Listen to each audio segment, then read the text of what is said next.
Do you feel a shiver up your spine from fear? Yes, it's another story from the Nightshade diary.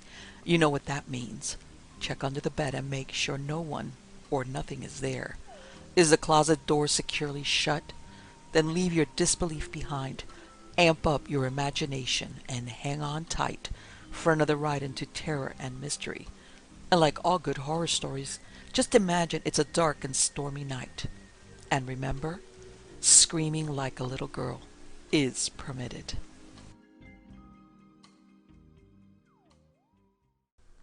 Sail by Lester Dent.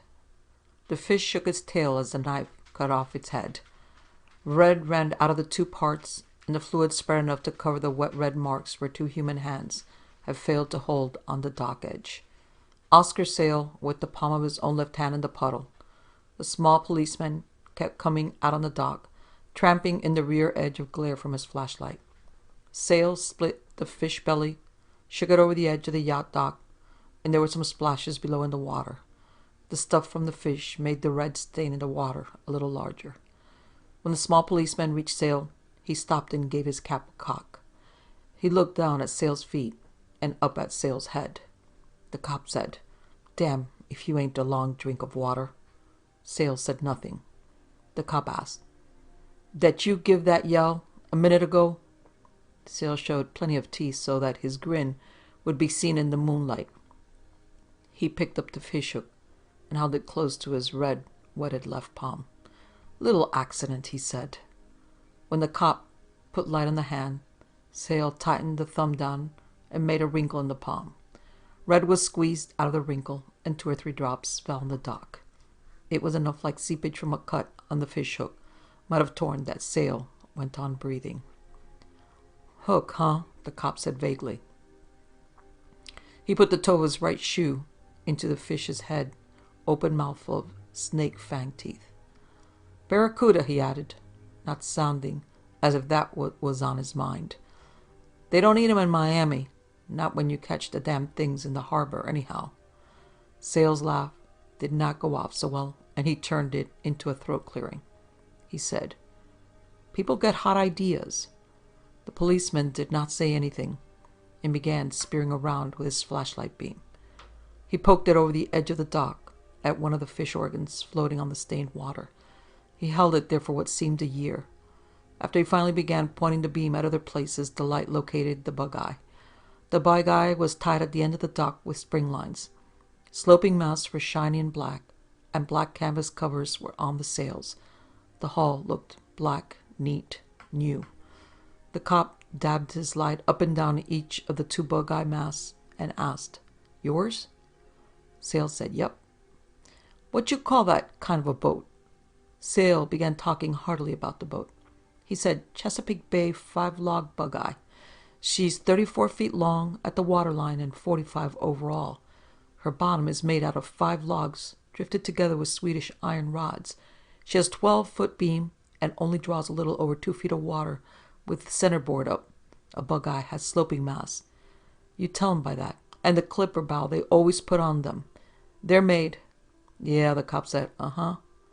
He splashed light on Sail. Sail would have been all right if he had been a foot or 2 shorter. His face would never wear a serious look successfully. Too much mouth.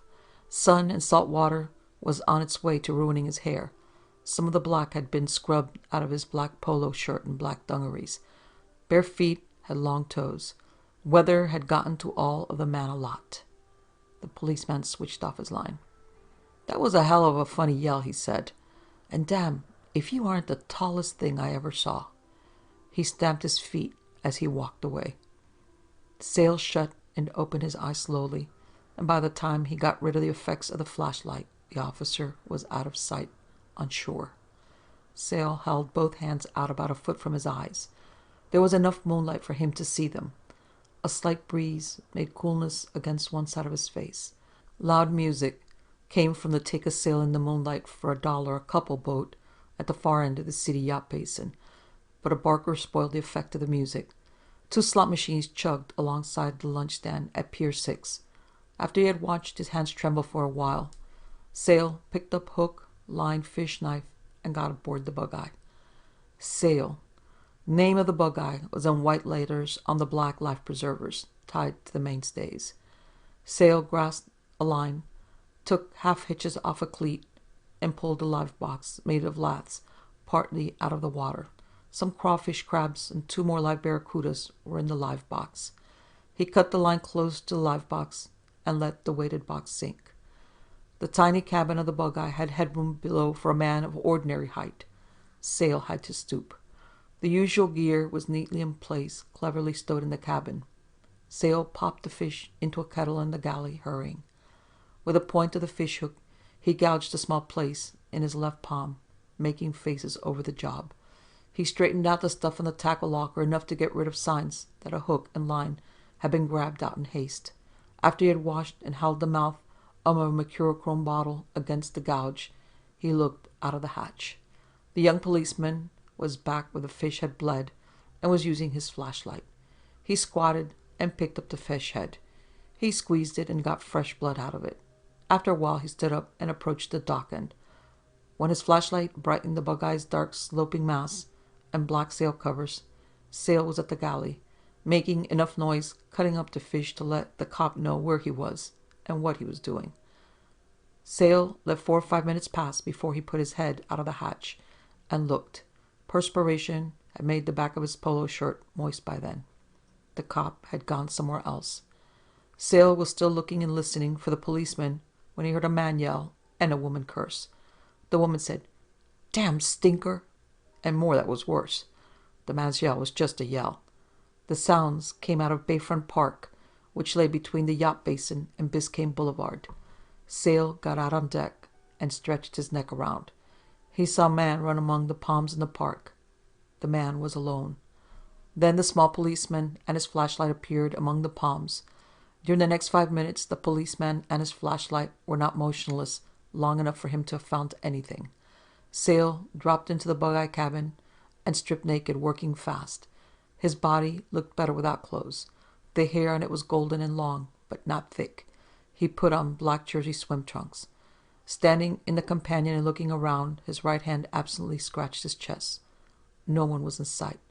He got over the side without being conspicuous. The water had odor and its normal quota of floating things. The tide was high slack, almost, but still coming in a little. Sail swam under the dock. The dock had been built strongly because of the hurricanes.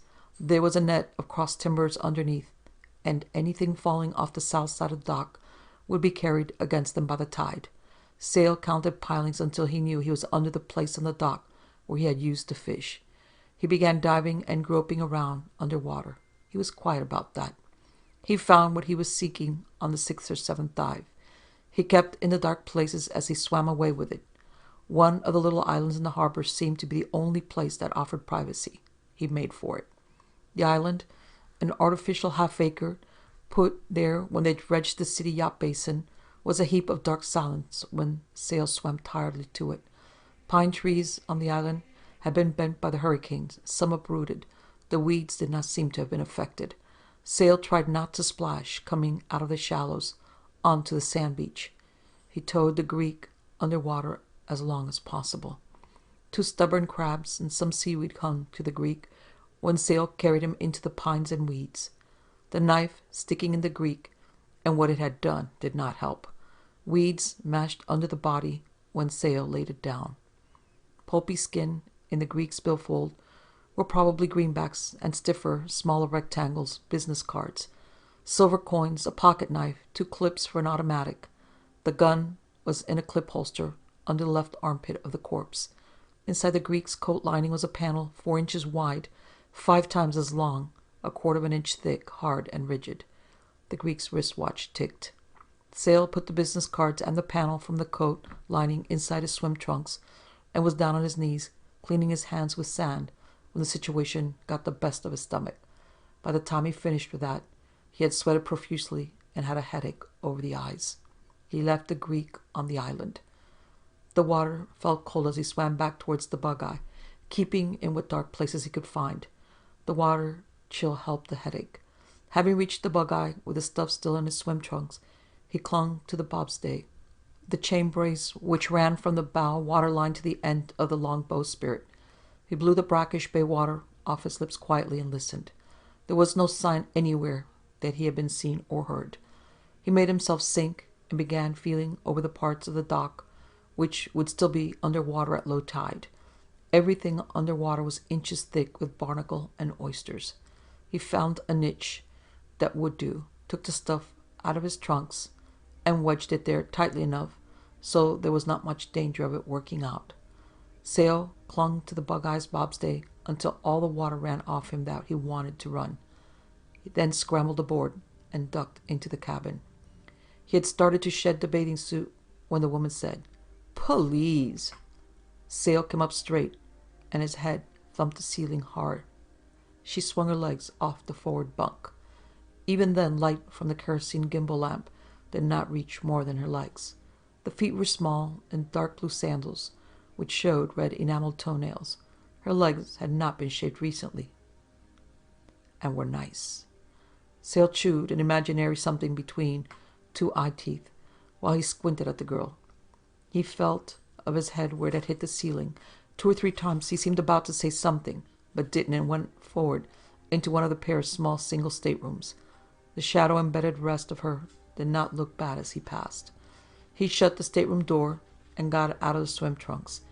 He tied a 3-pound fish sinker to the trunks and dropped them through a porthole into the bay, which was dredged 3 fathoms deep there. He put on his scrubbed dark polos and dungarees. The girl had moved into the light when he opened the door and entered the cabin. The rest of her was interesting. 20-something, he judged. She smiled and said, "You don't act as if you remember me, Wesley." Sale batted his eyes at her. "Gosh," he said, "but you're tall." Sale scratched behind his right ear, changed his eyebrows around at her, gave the top of his head 3 hard rubs, then leaned back against the galley. This upset a round bottle. He caught it, looked at it, and seemed to get an idea. He asked, "Drink?" She had crossed her legs. Her skirt was split. "That would be nice," she smiled. Sale, his back to her, made more noise than necessary in rattling bottles and glasses and pinking an opener into a can of condensed milk. He mixed 2 parts of gin, 1 of cream of cocoa, and 1 of condensed milk. He put 4 drops from a small green bottle in one drink, and gave that one to the girl, holding it out a full arm length, as if bashful. They sipped. "It's not bad without ice, Wesley," she murmured. Sale said, "Thanks, lady," politely. Her blue handbag started to slip out of the hollow of her crossed legs, and she caught it quickly. "For a husband, you're a darn polite cuss," she said. Sale swallowed with a distinctly pigeon noise. "Huh? My God, don't you remember?" "What?" "If this isn't something. 2 weeks ago, Tuesday, 4 o'clock in the morning, we were pretty tight, but we found it just to the piece in Coconut Grove. You had to hock the engagement ring with the Jeep for his fee and $20. We all went out and had some drinks, and I kind of lost track of things, including you." "I'll be," Sale said vaguely. The girl put her head back and laughed. The mirth did not sound just right. "I didn't know what to do," she said. "I remembered you said you were a jewelry drummer out of Cincinnati. I sat around the hotel. Then I began to get a mad up." An unnaturalness was growing in her voice. She pinched her eyes shut and shook her head. Her blue purse slid to the floor. "I'm here to tell you. I had a time locating you," she said. "I might have known you would be a sailor. God, imagine. Anyway, Mama's right on deck now, mister, and I want something done about it. If you think you're not the man, you're going to have to prove it in a big way." "You want me to prove my name, business, and recent whereabouts? Is that it?" "You bet," Sale said. "That's what I figured." She peered at him, winking both eyes. Then fright grabbed her face. "You ain't so damn smart," she said through her teeth. She started to get up, but something was wrong with her. Knee joints by now, and she slid off the bench and sat hard on the black battleship linoleum. Sale moved fast and got his long fingers on the blue purse as she clawed it open. A small bright revolver fell out of the purse as they had a tug-of-war over it. "Blick!" the girl gasped. Blick and a revolver came out of the oilskin locker. The gun was a small, bright twin to the girl's. Blick's Panama fell off slick mahogany hair and disarranged oilskins fell down in the locker behind him. Blick had his lips rolled in until he seemed to have no lips. He looked about old enough to have fought in the last war.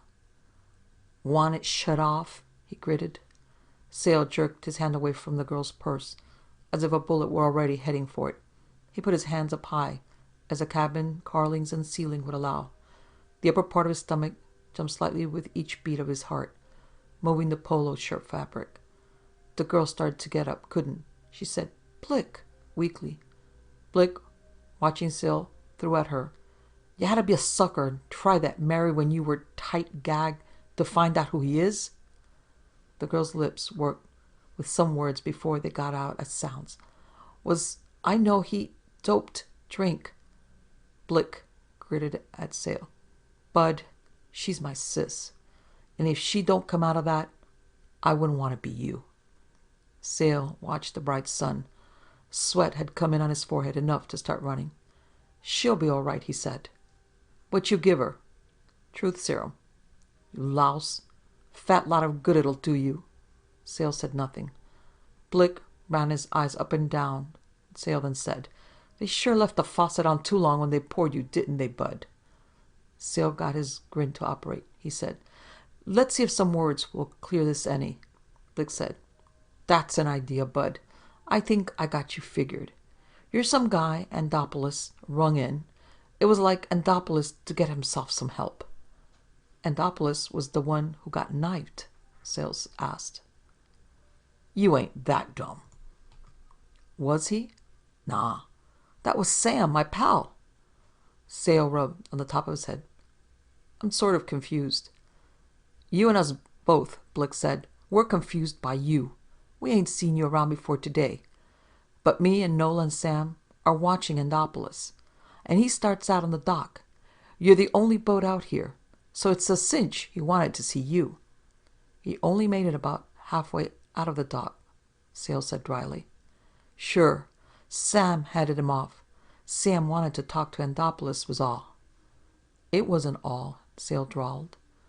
"What Sam really wanted was to make Andopoulos tell him something. Andopoulos had some information. Sam wanted it. Sam told Andopoulos that if he didn't cough up on the spot, he would get his entrails shot out, or words to such effect. Sam reached for his gun, but he had made the mistake of not unbuttoning his coat before he started the argument. Andopoulos knew exactly where to put a knife. Sam went off the dock after he gave just one yell. And that brought the cop." Sale squinted one eye. Perspiration was stinging. He echoed, "And that brought the cop." Blick was holding the gun steady. He said, "Andopoulos ran before the cop got here. Hid in the park, and Nola and I tried to get him later. But he broke away and ran." "Then you came here?" Blick grinned thinly. "Let's get back to the time between the knifing of Sam and the arrival of the cop. You, Bud, done some fast work. You were sweet. What I mean, you got a hook and line, grabbed a live fish out of your live box, jumped on the dock and butchered the fish to hide the marks where Sam got it. You even got the insides of the fish into the water to hide any bloodstains where Sam sank. Then you fed the cop a line when he got there." "You sure had your eyes open," Sale said. "Did the cop go for your story?" "I'm still wondering," Sale said thoughtfully. Blick watched Sale. "How much do you know?" Sale got rid of his maid grin. "I'll bite. How much?" "So, you're going to start that?" Blick said. Nola was breathing noisily. Blick pointed at her and said, "Help me get her going." Sale grasped the girl and lifted her. "Stay that way," Blick ordered, then searched Sale, found no weapons, and said, "Out." Sale walked the girl up the companionway and onto the dock, then started to let go when the girl and get back aboard. "Along with us," Blick ordered. "It'll be swell if Andopoulos has told you what we're trying to find out, wouldn't it?" Sale said nothing. His breathing was as audible as the girl. Blick got on the other side of the girl and helped her hold up. "We're tight," Blick said. "Stagger." They staggered along the dock to the sidewalk, and along that. Yacht sailors stood in a knot at the end of the Pier 6 lunch stand, and out of the knot came the chug of the slot machines. Blick put his hand and small revolver into a coat pocket. They turned to the right, away from the lunch stand. Sale said, "You might have the wrong idea about me."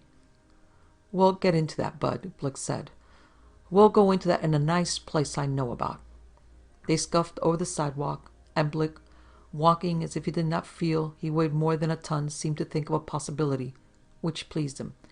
"Hell, Nola, this guy covered up that knifing for Endopoulos, so he's got to be with Endopoulos, all the way." Nola did not answer. She was almost sound asleep. Blick pinched her, slapped her, and that awakened her somewhat. A police radio car was parked at the corner of Biscayne Boulevard and the street they were traveling. Blick did not see it in time. When he did discover it, he took his breath in with a sharp noise. "We're drunk," Blick warned. "Taking each other home." Sale shoved a little to steer the girl to the side of the walk, furthest from the prowl car. Blick shoved back to straighten them up. He also got mad.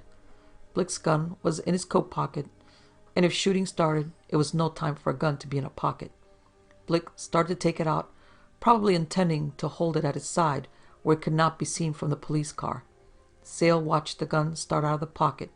It had a high front sight, and there was an even chance of it hanging on the pocket lining. It did. Sale shoved Blick and Nola as hard as he could. Force of the effort bounced him towards the police car. He grabbed the spare tire at the back of the machine and used it to help himself around. A policeman in the car yelled, "What's the hell's this?" He wasn't excited. Blick did not shoot. He got Nola over his shoulder and ran.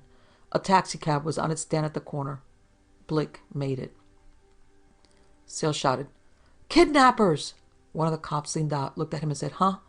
Blick leaped into the taxi with his sister. An instant later, the taxi driver fell out of his own machine, holding his head. The taxi took off.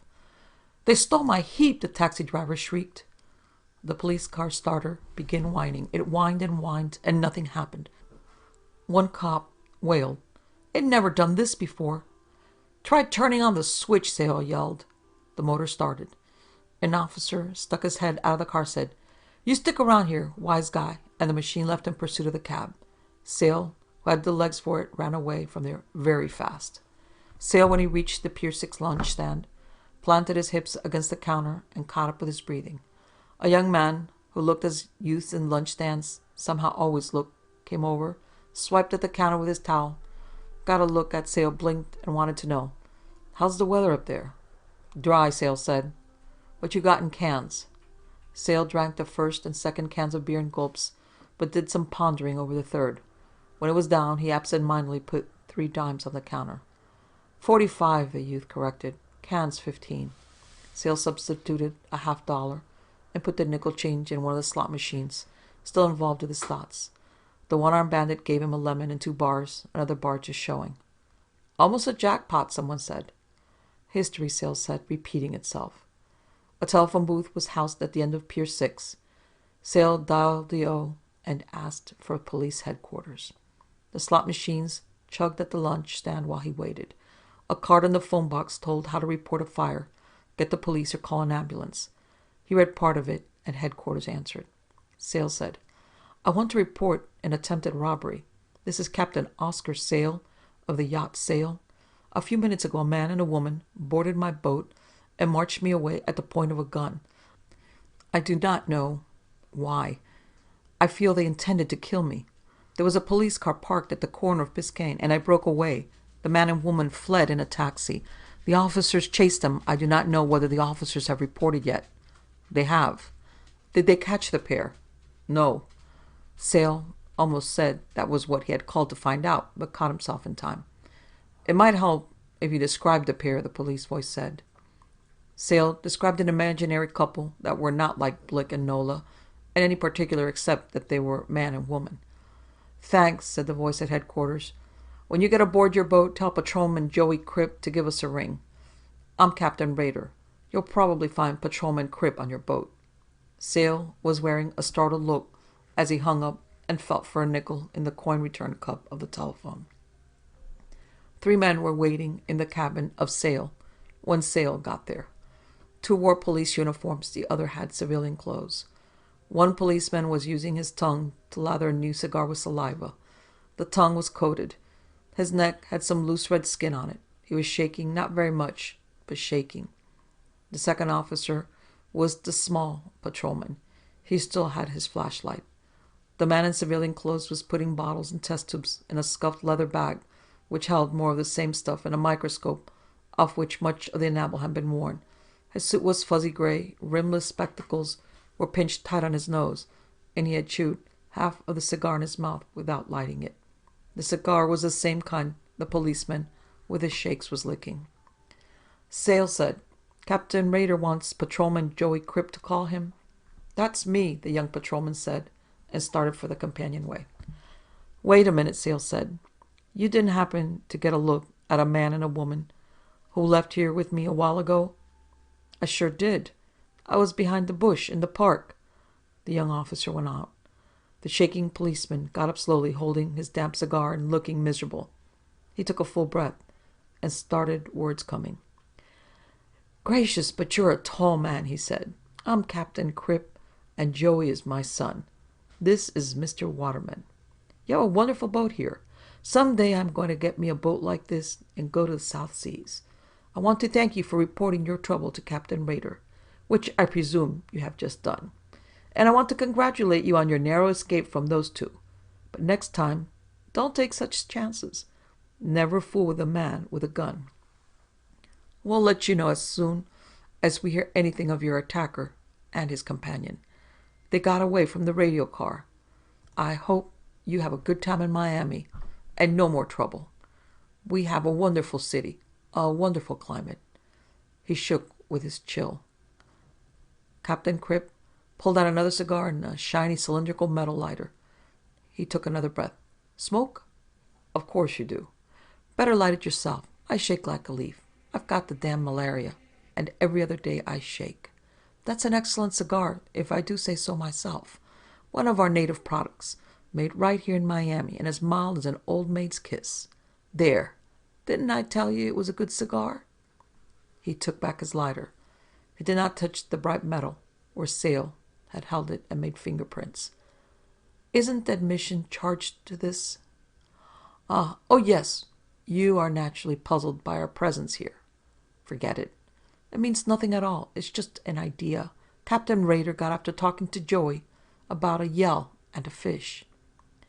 Patrolman Joey Cripp jumped aboard and came below. "Captain Raider offers his apologies for sending us aboard your boat in your absence," Joey said, "and he wonders if you have anything you would like to say to us." Sale, his scowl getting blacker and blacker, gritted. "I'm making an effort not to say it." Joey said, "Well, Mr. Sale, if you will excuse me, we will be going." The rabbity man, Waterman, finished putting things in his bag and picked up a camera and a photo flash attachment, pointed the camera at Sale. The outfit clicked and flashed. "Thank you," he said, not very politely. They left. Sale threw the cigar overboard, then examined the cabin. Almost everything had been put back in place carefully, but in one spot he found fingerprint powder, enough to show they had printed the place. Sale tried to sleep the rest of the night. He did get a little. The rest of the time he spent at the companion with a mirror, which he had rigged on the tip joint of a fishing rod so as to look around without showing himself. Boats at a slip do not usually have an anchor watch, but on a big Matthews at the opposite slip, somebody seemed to be standing at anchor. The watcher did not smoke, did not otherwise allow any light to get to his features.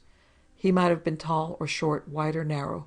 The small things he did were what any man would do during a long, tiresome job. There was one exception.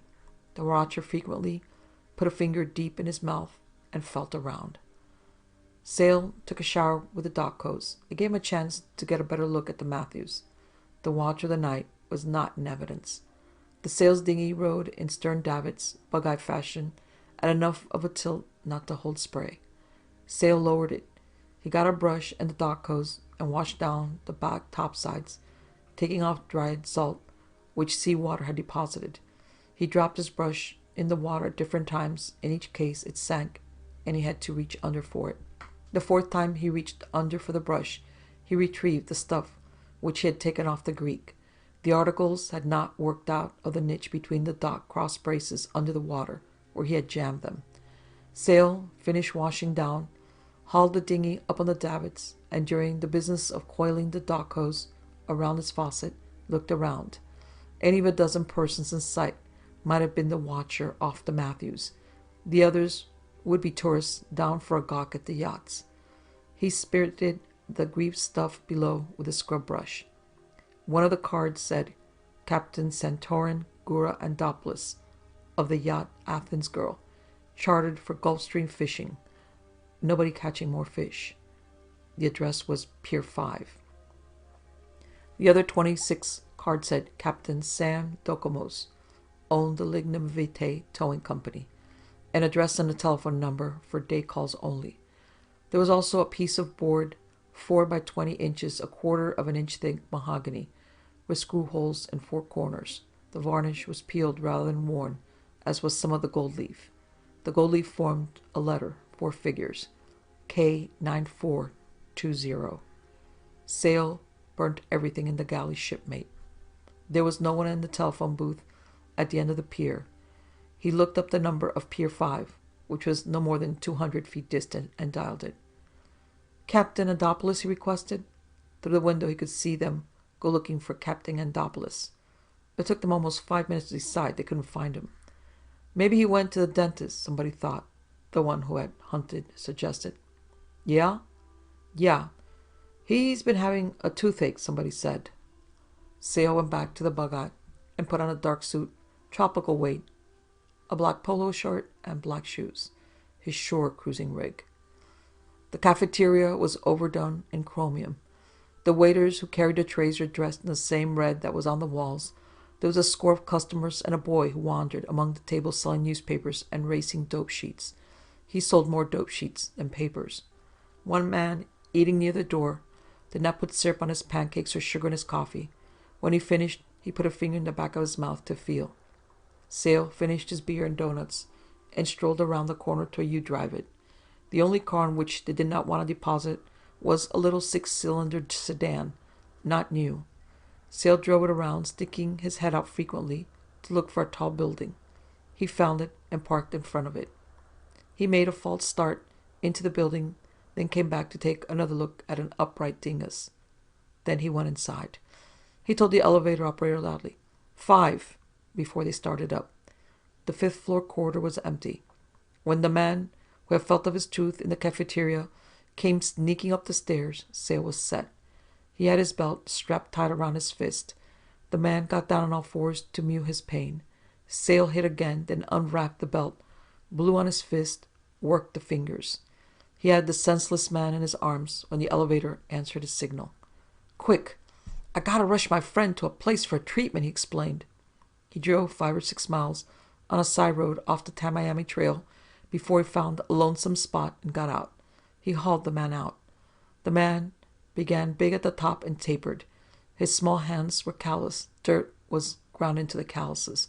The nails broken. His face was darker than his hair. A leather envelope purse held 300 in old and new bills.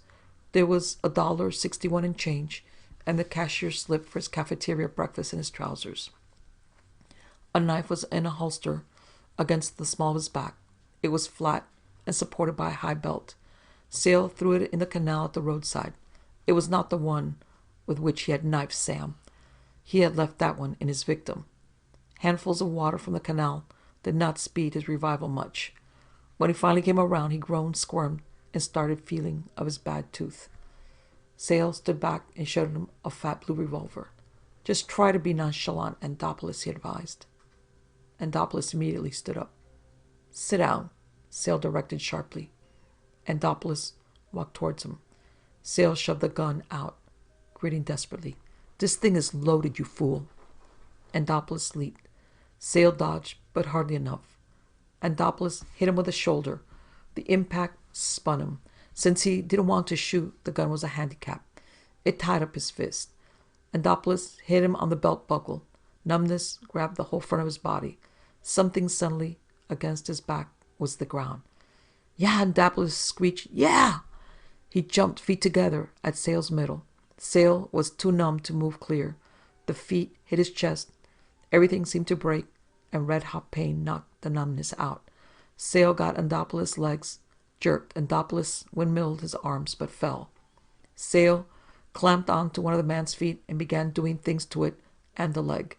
Andopoulos, turning over and over, raised a dust cloud. He moaned and bellowed and made dog noises. When he judged Andopoulos was dizzy enough, Sale pounced on the dust cloud.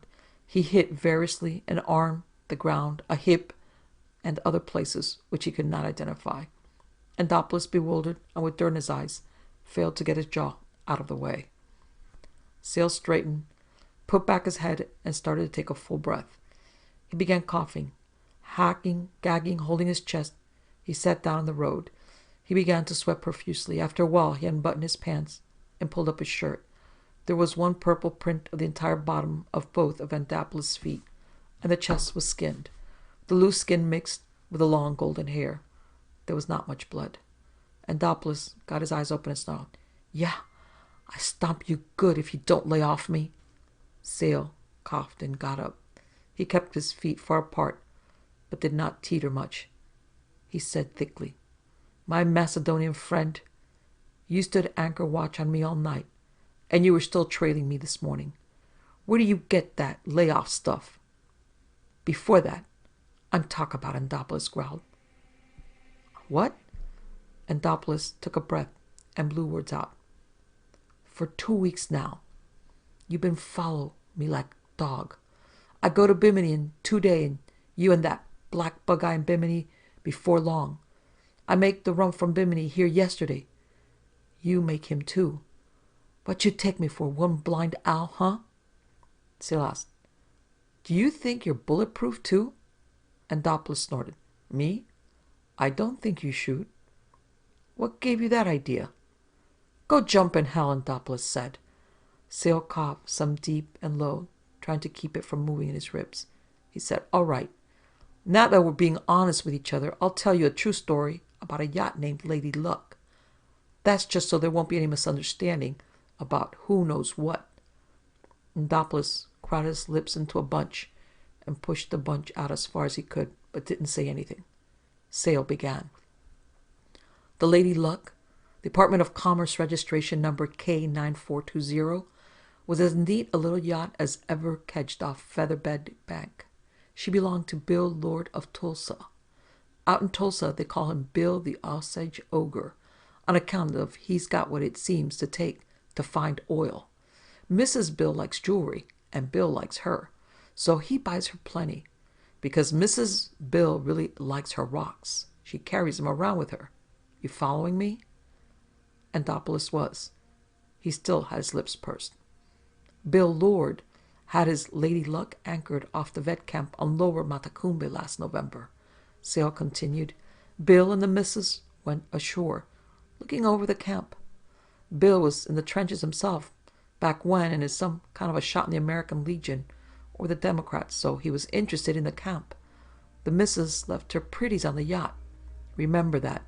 Everybody has read about the hurricane that hit that afternoon, and maybe some noticed that Bill and his missus were among those who hung on behind that tank car.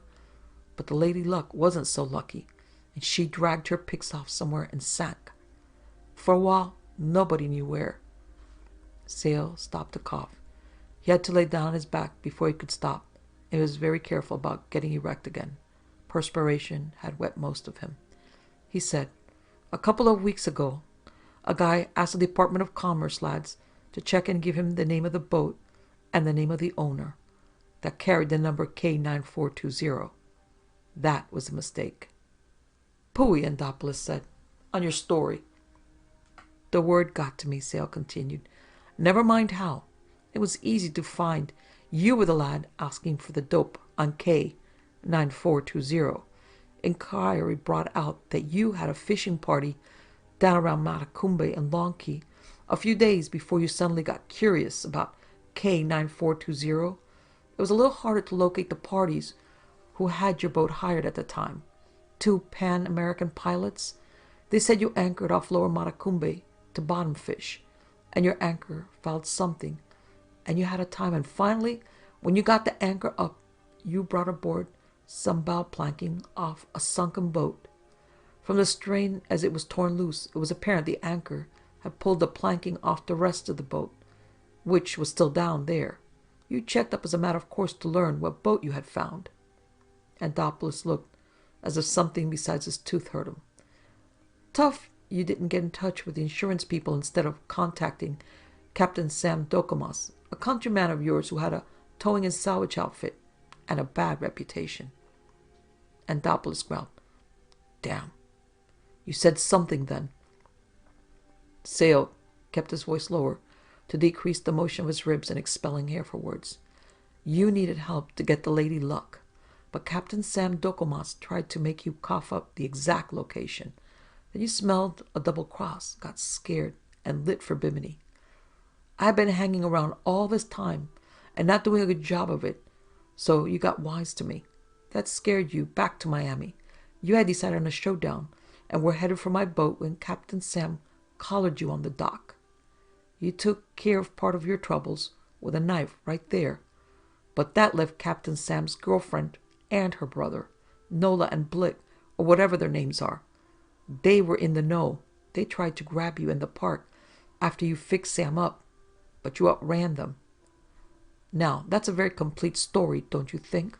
Oh yes, you got reckless and jumped me a minute ago because you figured I wouldn't shoot you because nobody but you knows the exact location of the Lady Luck. The two Pan American boys fishing down there with you when you found the ship forgot to make bearings and didn't have a smell of an idea where they were at the time. Anthopolis was a man who did his thinking with the help of his face, and there was more disgust than anything else on his features. You trying to cut in? He snarled finally. Not trying. Have. Anthopolis thought that over. The sun was comfortable, but mosquitoes were coming out of the swamp around the road to investigate, hungrier than land sharks. Yeah, Anthopolis muttered finally. I guess you have at that. Let's get this straight, Andy. You and I, and nobody else. Anthopolis nodded. Okay. Now, just who is this Blick? Nola's brother.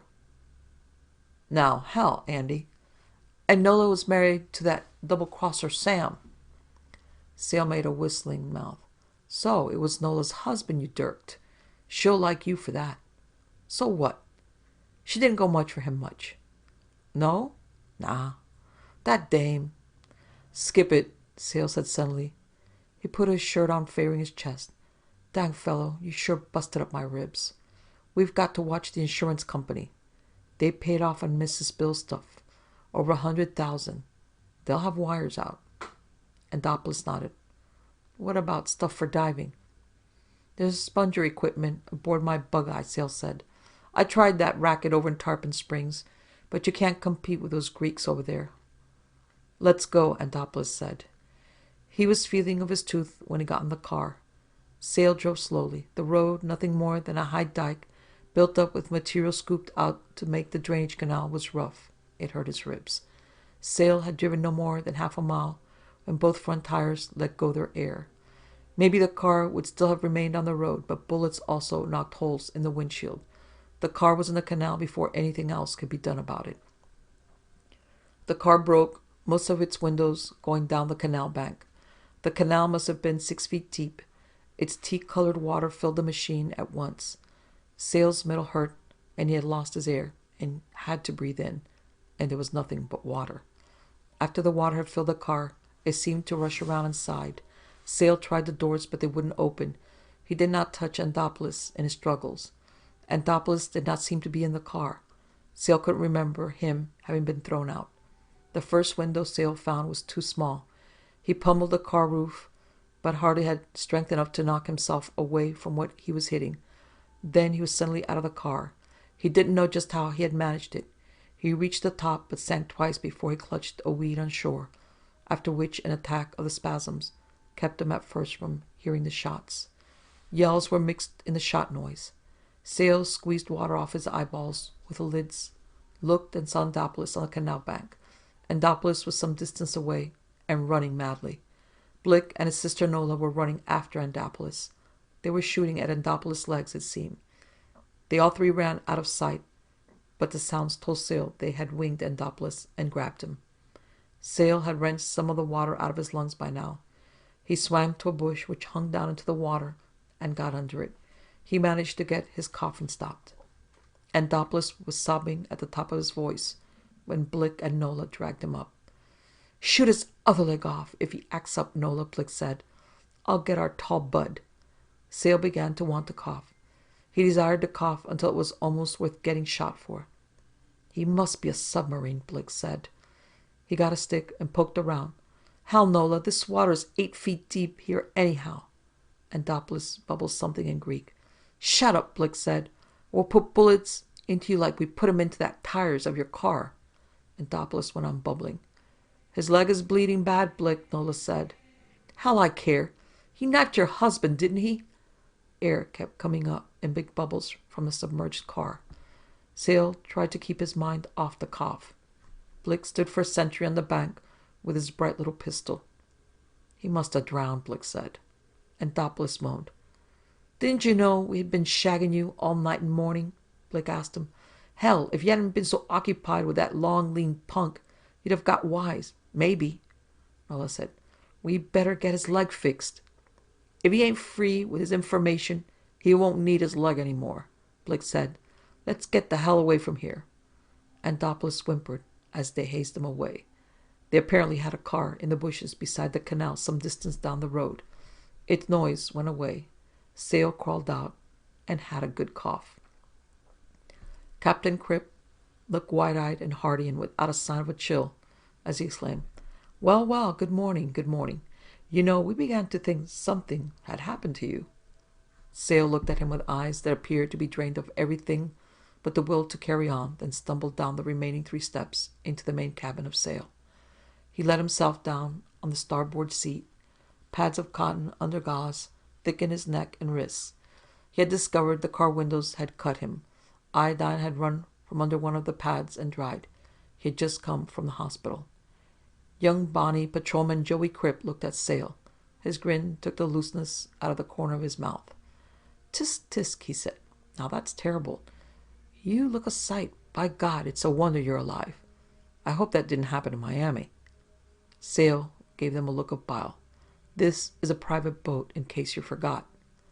Now, I hope we can keep things on an amiable footing," Captain Cripp murmured. Sale said, "Drag it." His face was more cream than any other color.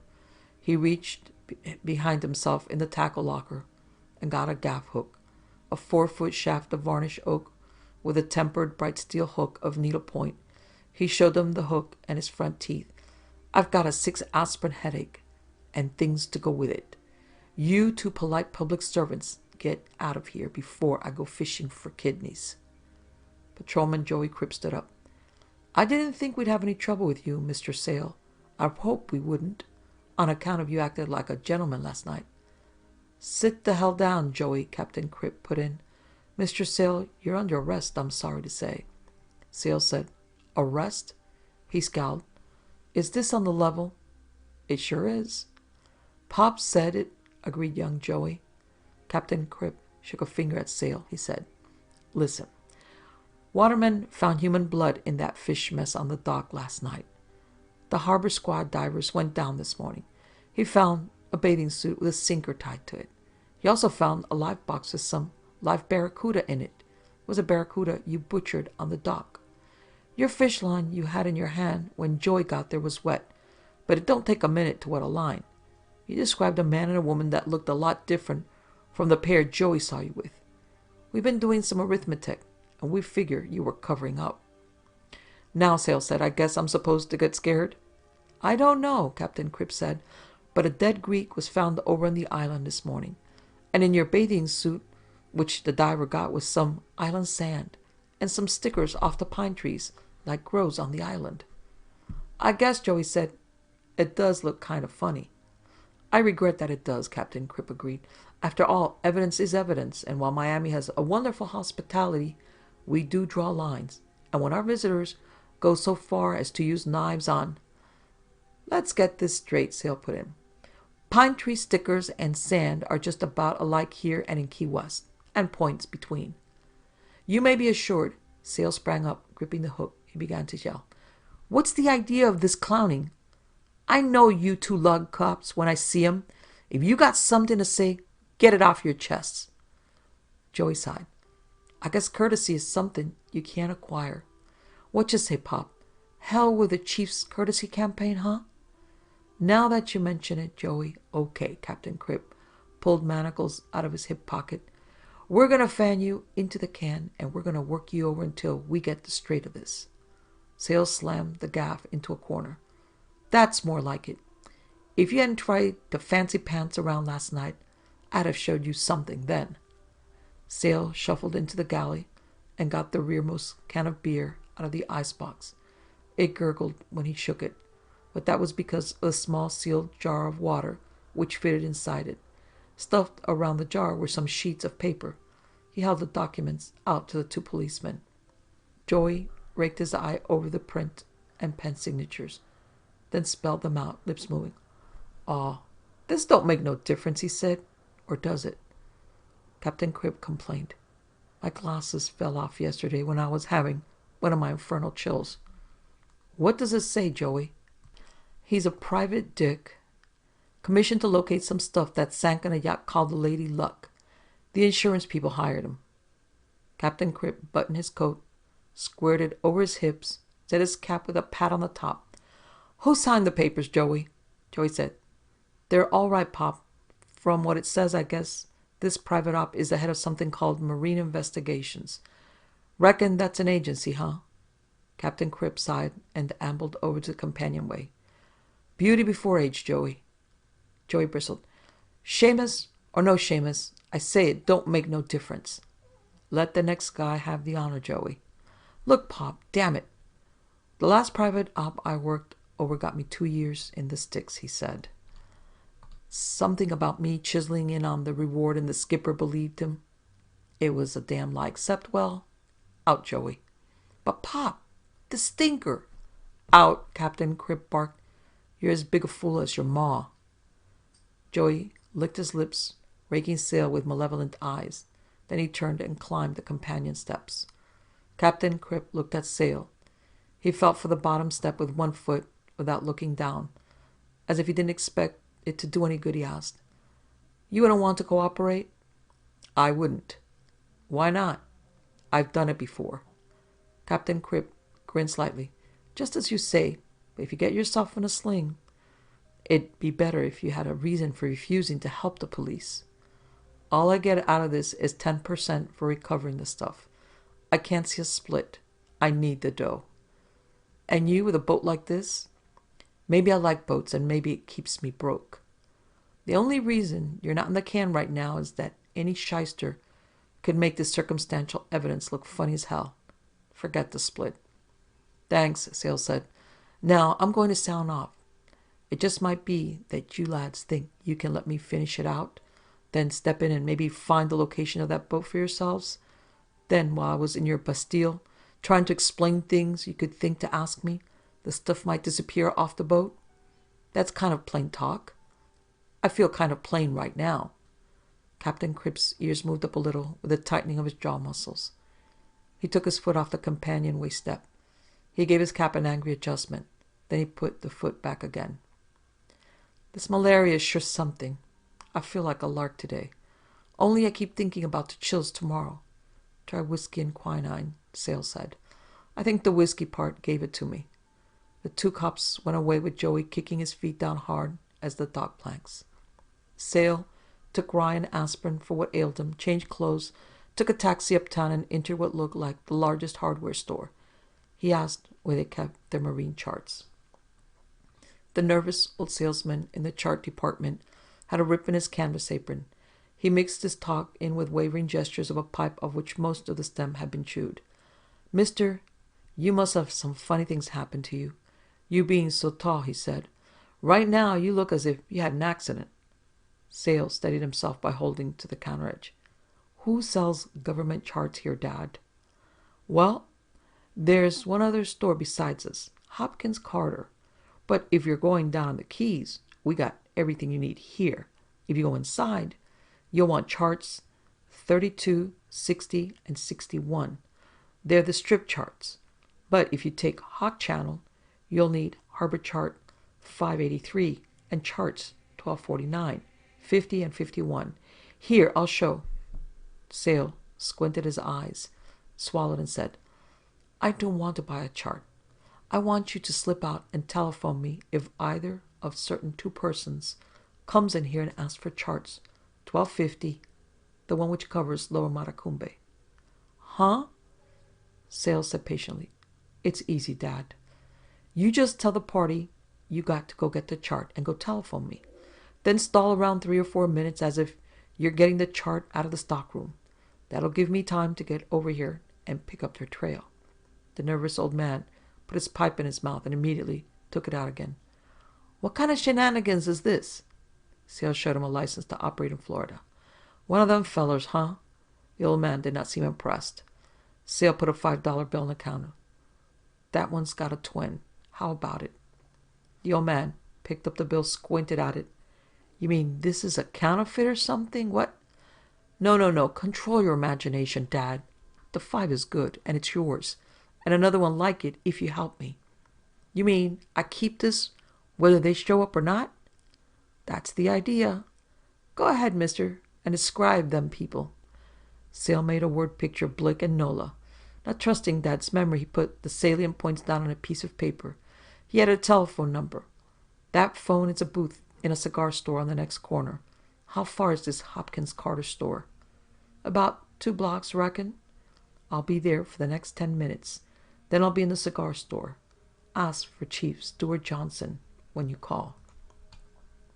That you? Uh-huh.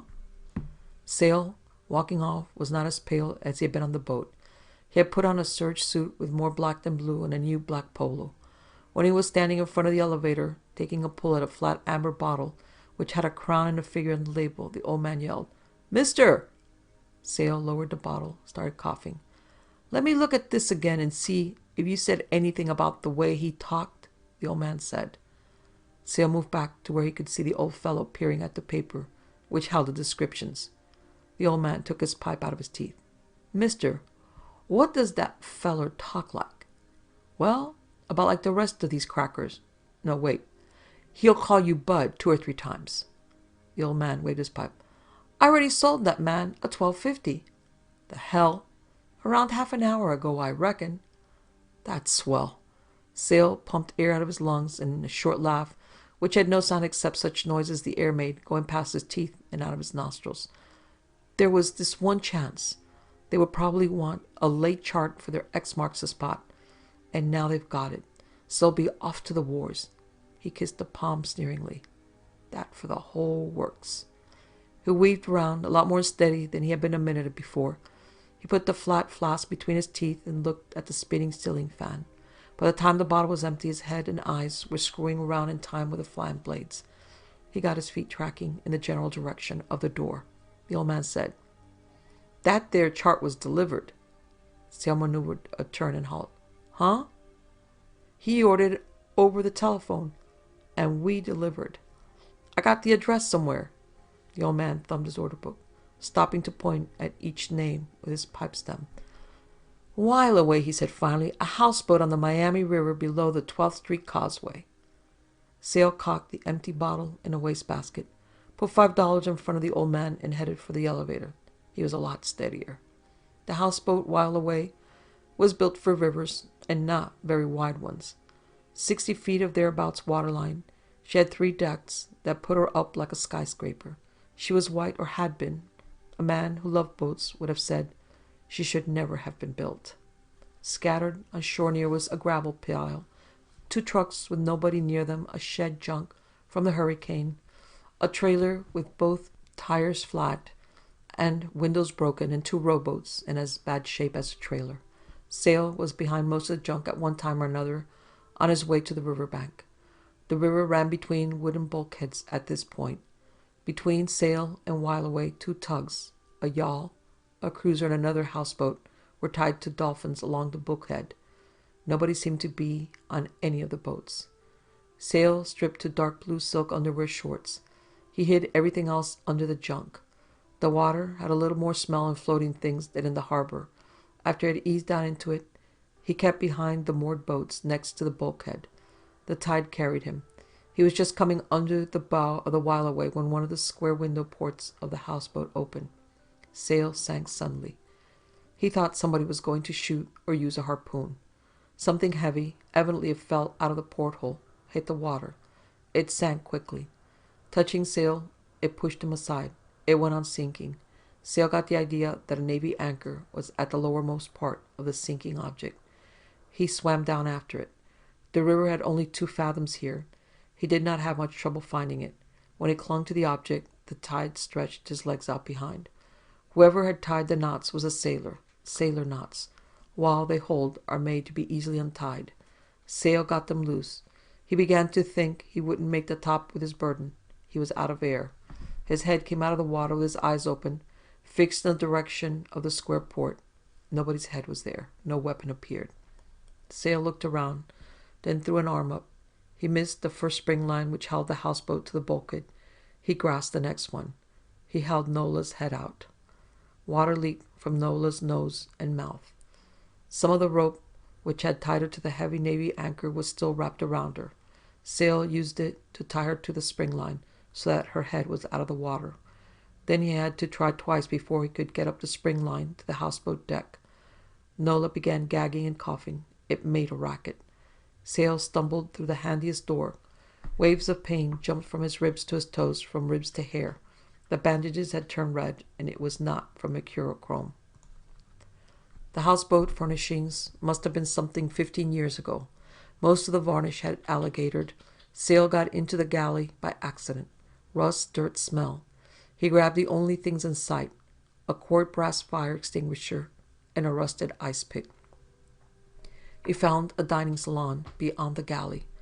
He was half across it when Andopoulos came in the opposite door. Andopoulos had a rusty butcher knife in one hand. He was using the other hand to handle a chair for a crutch, riding it with the knee of the leg which Blick and Nola had put a bullet through. Clustered around Andopoulos' eyes, more on the lids than anywhere else, were puffy gray blisters. They were about the size burning cigarettes would make. 2 fingernails were off of the hands, the one which held the butcher knife. Red ran from the mutilated fingertips down over the rusty knife. Sale threw the fire extinguisher. He was weaker even than he had thought. The best he could do was bounce the extinguisher off the bulkhead behind Andopoulos. Andopoulos said thickly, "I fix you up this time, Fran," and reversed the knife for throwing. Sale threw his ice pick. It was a good shot. The pick stuck into Andopoulos' chest over his heart, but did not go in deep enough to trouble Andopoulos. He never bothered to jerk it out. He already had enough pain elsewhere not to know it was there. Feet banged through the boat behind Sale. They approached. Andopoulos threw. Sale dropped. His weakness seemed to help. The knife went over his head. A uniformed cop had appeared in the door. Bad luck put him in the path of the knife. He made a bleeding sound, took spraddling steps, and leaned against the bulkhead, his hands trying to cover the handle of the butcher knife and his left shoulder. He made a poor job of it. Sale got up and lurched around Andopoulos. The chair crutch made Andopoulos clumsy. Once through the door behind Andopoulos, Sale found himself in what had once been the main cabin and pretended to be still. Blick sat on the cabin floor, his face a mess. His visage was smeared with blue ink. The ink bottle was upside down under a table on which new marine charts were spread open. A common writing pen lay on the chart. Andopoulos came in after Sale, banging on the chair crutch. The ice pick still stuck in his chest by its point. He came at Sale, hopped on one leg, and swung his chair with the other. Sale, coughing, hurting all over, tried to dodge. He made it, but fell down. Andopoulos swung the chair. Sale rolled, and the chair went to pieces on the floor. Nola was still screaming. Men were swearing outside. More men were running around on the houseboat, trying to find the way below. A police siren was whining. Andopoulos held the leg of his chair still. It was heavy enough to knock the brains out of an ox. He hopped for Sale. Sale, looking about wildly, saw the fire extinguisher on the floor. It must have bounced in here. Maybe somebody had kicked it in accidentally. He rolled to it. Andopoulos lifted the chair leg. The extinguisher made sickly noise as Sale pumped it. No tetrachloride came out. Nothing happened to indicate it ever would. Then a first squirt ran out about a foot. The second was longer. The third wet Andopoulos' chest. Sale aimed and pumped. The tetrachloride got into Andopoulos' eyes. Andopoulos made snarling sounds and couldn't see any more. Sale got up and weaved to the table. The chart on the table had 2 inked lines forming a V with arms that ran to landmarks on Lower Matacumbe Island in the Florida Keys. Compass bearing were printed beside each arm, and the point where the lines came together was ringed. Several times Sale's lips moved, repeating the bearings, the landmarks. Then Sale picked up the pen. He made a northeast into a north-northeast and a south-southeast out of an E. His letters looked enough like the others that nobody would guess the difference, and the lines of the V's were wavy. They had not been laid out with a protractor from the compass roses. Therefore, they did not indicate an exact spot. Probably they varied as much as a mile, for the Lady Luck seemed to lie well off Matacumbe. Nobody would locate any sunken boat from that chart now. Sale was repeating the true bearings to fix them in his memory when Andopoulos came hopping in. Andopoulos was still blind. He still had his chair leg. Blick on the floor called, "Nola, kid, what's wrong?" He didn't seem to know where he was or what was happening. Andopoulos weaved for Blick's mumbling voice. "Blick," Sale yelled thickly, "jump!" Blick said foolishly, "Was that you, Nola?" Sale was stumbling towards him, fully aware he would not make it in time. He didn't. He woke up nights for quite a while hearing the sound Andopoulos' chair leg and Blick's head made. Andopoulos hopped around, still quite blind, and made for Sale. He had his chair leg raised. Hair, blood, and brains stuck to the hickory chair leg. Sale got out of the way. Andopoulos stopped, stood perfectly still, and listened. Sale did not move. He was pale, swaying. He squatted, got his hands on the floor, sure he was going to fall if he didn't.